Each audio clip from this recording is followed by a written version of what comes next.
और केंद्रीय मंत्री प्रकाश जावड़ेकर इस वक्त प्रेस से मुखातिब हो रहे हैं, सीधी तस्वीरें आपको दिखाते हैं। 4371, nearly 2000 seats have been won by BJP. This is a huge victory. 21 जिला परिषदों का चुनाव हुआ, उसमें 14 जिला परिषदों में बीजेपी को बहुमत मिला, 21 में 14, और कांग्रेस को केवल 5 जिला परिषदों में बहुमत मिला है। ब्लॉक पंचायत में 222 ब्लॉक पंचायत के चुनाव हुए, उसमें 93 अभी तक बहुमत पूरा का पूरा बीजेपी को मिला है। I will tell you, as far as zila parishad is concerned, out of 14 zila parishads, no, out of 21 Jila Parishads, 14 have been won by BJP and Congress won only 5 Jila Parishads, ZPs. And in Block Panchayat, BJP has won till now 93 Block Panchayats out of 222. Trend क्या होता है? राजस्थान की इस चुनाव की कुछ विशेषताएं हैं। विशेषता यह है कि हमेशा ट्रेंड यह रहता है जिसका राज्य में सरकार है वो ये चुनाव जीतता है। 2010 में कांग्रेस की राज्य सरकार थी, कांग्रेस को जिला परिषद 24 जिला परिषदों में सफलता मिली और बीजेपी को केवल 5 जिला परिषद हाथ लगे थे। 2015 में बीजेपी सत्ता में थी तो बीजेपी को 21 जिला परिषदों में सफलता मिली थी और कांग्रेस को केवल 12 जिला परिषदों में सफलता मिली थी। लेकिन इस बार उल्टा हुआ। जैसा मैंने कहा, 21 जिला परिषदों में से 14 जिला परिषद में भाजपा को बहुमत मिला और कांग्रेस को केवल 5 मिले। ये पहले जो ट्रेंड चलता था ये बदल दिया कि मतदाताओं ने, अब मतदाता बीजेपी के साथ है। और कांग्रेस ने क्या कुछ नहीं किया, डिलिमिटेशन किया लास्ट मिनट कि ज्यादा से ज्यादा जिला परिषद की सीटें हमें मिले, कांग्रेस को मिले, इसके लिए डिलिमिटेशन का एक्सरसाइज किया, पैसे का जोर किया, सब कुछ किया, लेकिन कांग्रेस की करारी हार हुई। इसमें जैसा मैंने कहा 2.5 करोड़ वोटर में किसान, सभी किसान ही ग्रामीण इलाकों के ही थे, तो सारे किसानों ने वोट दिया है। इसका मतलब है कि किसान करोड़ों के संख्या में राजस्थान में कृषि सुधार के पक्ष में है। This results vindicates BJP stand on farm reforms because farmers are approving it all over. Telangana में अभी चुनाव हुए, हैदराबाद के चुनाव आपको याद है, 49 सीट्स हमें मिली। जो सत्तारूढ़ दल है टीआरएस को केवल 55 सीटें मिली, हमें 49 मिली। लेकिन बात महत्व की यह है कि वोट टीआरएस से भी हमें ज्यादा मिले, बीजेपी को सबसे ज्यादा वोट मिले। और दुबका का जो चुनाव था, उपचुनाव दुबका विधानसभा में, वो बहुत क्रांतिकारी और महत्वपूर्ण था क्योंकि चारों ओर मुख्यमंत्री का खुद का, उनके बेटी का, उनके बेटे का, उनका सबका चुनाव क्षेत्र वही था, दामाद का। तो भी ये बीच वाली सीट जो थी हमने निकाली। और हैदराबाद का वोट भी वही दर्शाता है कि तेलंगाना में भी बीजेपी को जनता पसंद करने लगी है बहुत तेजी से।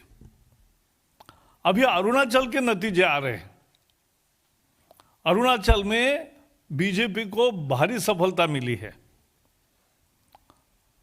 240 जेडपी के सीट में 96 सीट अनअपोज आ गए हैं, बाकी का वोटिंग होगा अभी। और ग्राम पंचायत में 8,291 सीट्स में से 5,410 सीट्स अनअपोज्ड। बीजेपी के सामने कोई चुनाव नहीं लड़ा और लोगों की पसंद से एकमात्र कैंडिडेट रहा, इसलिए अनअपोज चुनाव होगा। ये अरुणाचल का ट्रेंड है और बाकी जो वोटिंग होगा उसमें भी भारी सफलता मिलेगी, यह हमें पूरा विश्वास है। राजस्थान के चुनाव की और दो विशेषता बताना चाहिए। इस बार मार्जिन बहुत ज्यादा रहा, हमारे जीत का और उनके हार का अंतर बहुत ज्यादा था। प्रदेश अध्यक्ष अपने क्षेत्र के, गृह क्षेत्र के 2 पंचायत समिति पूरी हार गए। पायलट के उप मुख्यमंत्री पायलट है, उनके टोंक जिले में जिला परिषद बीजेपी ने जीती। 4 बड़े मंत्री जो सरकार चलाते हैं वो भी अपने जिला परिषद को रख नहीं पाए, जिला परिषद हार गए। यह आने वाले समय का ये एक सुचिन्ह है कि किस दिशा में मतदाता, साउथ हो, दक्षिण हो, पूर्वोत्तर भारत हो, सब जगह कैसे जा रहा है। तो राजस्थान की जीत अकेली जीत नहीं है। अगर देखेंगे तो बिहार की जीत, तेलंगाना की जीत, राजस्थान की जीत, अरुणाचल की जीत, और ये किस स्थिति में? कोरोना है, महामारी का प्रकोप है, और महामारी के साथ भारत ने अच्छी लड़ाई की और एक सफलता पाई है। लेकिन कोरोना का संकट, उससे उपजा पूरे दुनिया में फैला एक विश्व का आर्थिक संकट, एक माइग्रेशन जो लेबर का हुआ, बहुत बड़े संख्या में लोग वापस गए थे, अब वापस आ रहे हैं, और विपक्ष का कृषि सुधारों पर कुप्रचार, ये सब होने के बावजूद भी भारतीय जनता पार्टी सब जगह मतदाता पसंद करते हैं, क्योंकि उनको विपक्षियों की नकारात्मक राजनीति पसंद नहीं है।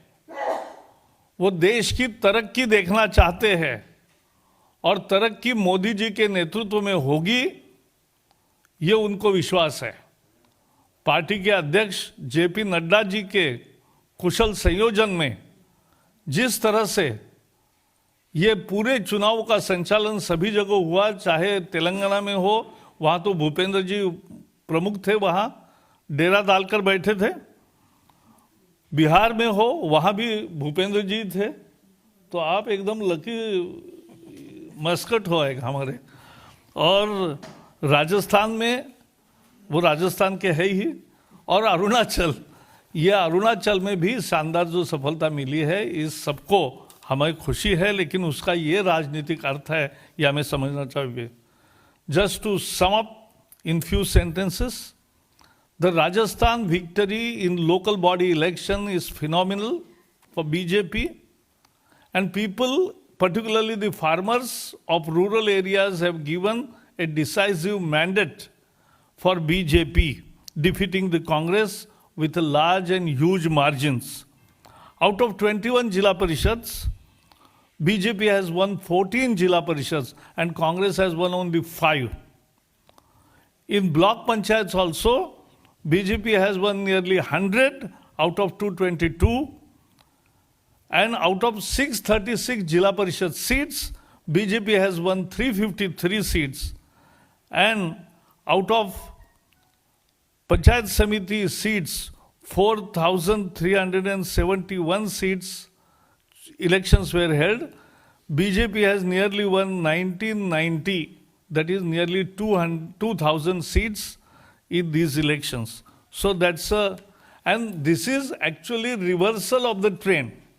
The trend in Rajasthan used to be that whoever wins the state assembly elections wins the Jila Parishad elections, followed after 2 years. That happened in 2010 when Congress was there. It happened in 2015 when BJP was there. But in 2020, that trend did not work, and people voted in favor of BJP this time, not in favor of Congress. And Congress did everything, every trick.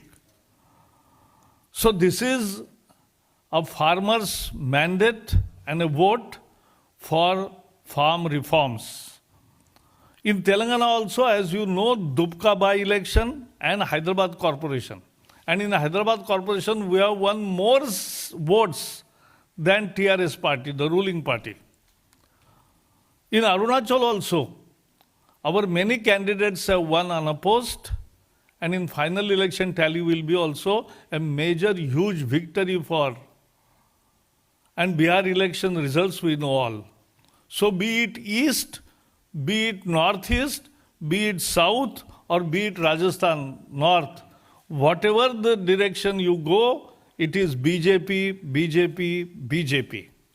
And therefore, Congress, we suppose that despite Corona, despite economic problems, despite migration of laborers, and despite the instigation by opposition parties and misinformation campaign carried out by opposition parties against the farm reforms, people of India are standing behind BJP and are voting for BJP for all reforms of progress and prosperity under the dynamic leadership of Prime Minister Narendra Modi. That's from my side. If you have any question on this first.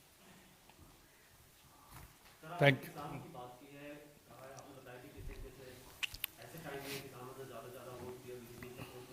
कभी हमने देखा गृह मंत्री जी भी meeting कर रहे थे किसान लीडर से, किस तरीके से देख रहे हैं सर, क्या इसका रास्ता निकलने वाला है जो देखो, उसके बारे में कोई भी फैसला होता है तो आपको बताया जाएगा ही, लेकिन सरकार खुले मन से किसानों के साथ चर्चा कर रही है और लोकतंत्र में चर्चा के द्वारा ही समाधान होता है, यह हमारा विश्वास है और वैसे ही होगा, ऐसा हमें पूरी उम्मीद है।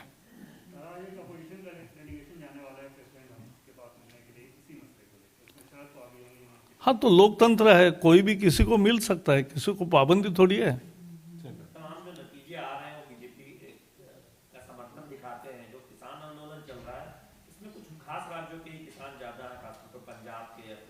तो आपको लगता है कि ये जो नतीजे आ रहे हैं दरअसल देश भर में जो व्यापक स्तर पर ये किसानों की एक सहमति है किसी सुधारों कानून को लेकर, और केवल कुछ राज्यों में ये समस्या है, वहां ही आपत्तियां ज्यादा है?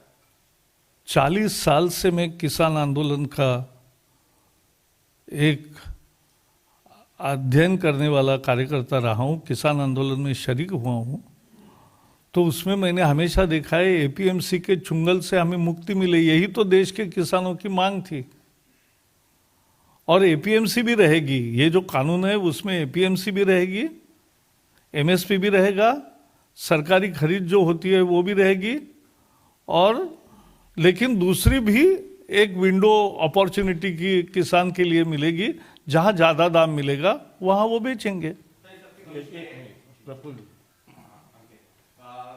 बीच में वहाँ पर बैठक भी चल रही है सिंघू बॉर्डर पे, जो किसान संगठन है उनका ये कहना है कि हमको प्रपोजल मिल गया है सरकार का, लेकिन हमारी मांग एक ही है, जब तक तीनों कानून निरस्त नहीं होंगे हम आगे नहीं बढ़ेंगे। ऐसा है, आज की प्रेस कॉन्फ्रेंस हमने राजस्थान के चुनाव के नतीजों का एक अर्थ बताने के लिए और उसकी जानकारी आपको देने के लिए किया, वो महत्वपूर्ण है।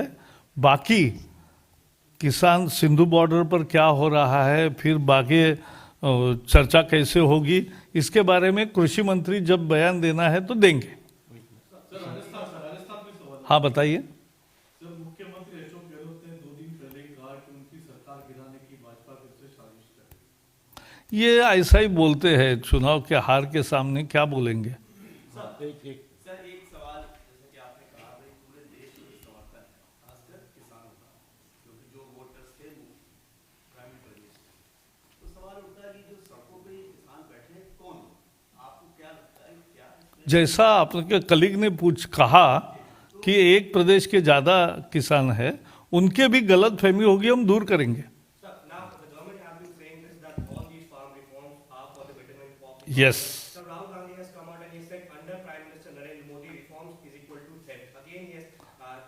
See, I don't want to reply to a non-performing politician.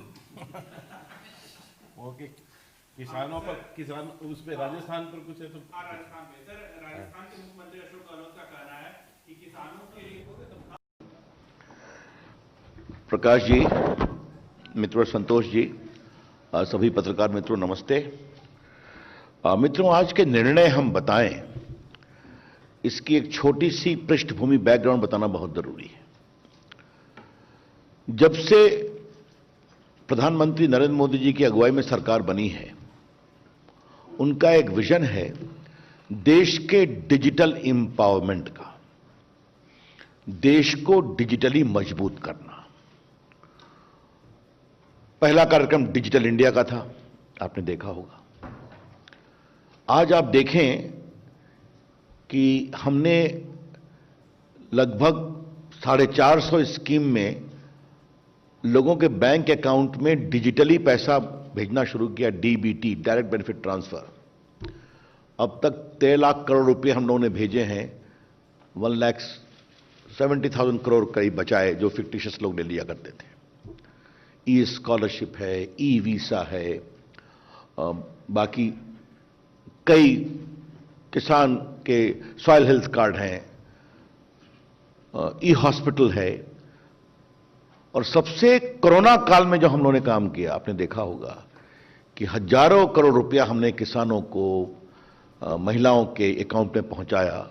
और हमारे पोस्ट ऑफिस ने भी काफी ई पेमेंट के माध्यम से सैकड़ों करोड़ रुपया ऐसी जगह पहुंचाया जहां कोई ना बैंक था ना कोई एटीएम था। तो डिजिटल इकोसिस्टम देश का हमने बढ़ाया। डिजिटल इंडिया, फिर भारत के 2.5 लाख ग्राम पंचायत में ऑप्टिकल फाइबर ले जाना। पिछले 15 अगस्त को प्रधानमंत्री जी ने घोषणा किया कि मैं अब देश के 6 लाख ग्राम पंचायतों में हम 1000 दिन के अंदर ऑप्टिकल फाइबर शुरू करेंगे। उसी गणित से हुआ 45,000 गांव को हम जोड़ने वाले हैं, गांव तक ऑप्टिकल फाइबर। तो ये पूरा देश में हम डिजिटल बदलाव कर रहे हैं। और देखिए आप लोग, एक बात और समझिए, थोड़ा मैं इसको और बैकग्राउंड में दे दूं। आज पूरा हमारा digital India, direct benefit transfer Aadhaar के साथ, पूरा जीएसटीएन, पूरा digital payment, fintech industry, UPI, और हमारा जो स्वास्थ्य की योजना चलती है आयुष्मान भारत, ये सब डिजिटल बेस पे चलती है और सब भारत में इसको हमने डेवलप किया है। तो जिस तरह से हम देश के पूरे डिजिटल तंत्र को मजबूत कर रहे हैं जनता की सहूलियत के लिए, यह बताना बहुत जरूरी है। The prime minister has taken a personal initiative in ensuring digital empowerment of the country and digital empowerment of ordinary Indians. ये दोनों बात समझना बहुत जरूरी है। उसी क्रम में आज जो सबसे पहला महत्वपूर्ण निर्णय है वो है पीएम वाणी। ये पीएम वाणी क्या है? Prime minister wifi access network interface. प्रधानमंत्री wifi access network interface, PM Vani.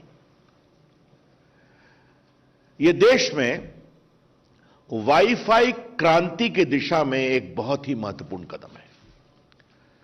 It is an extraordinary historic step to unleash a massive wifi revolution in the country.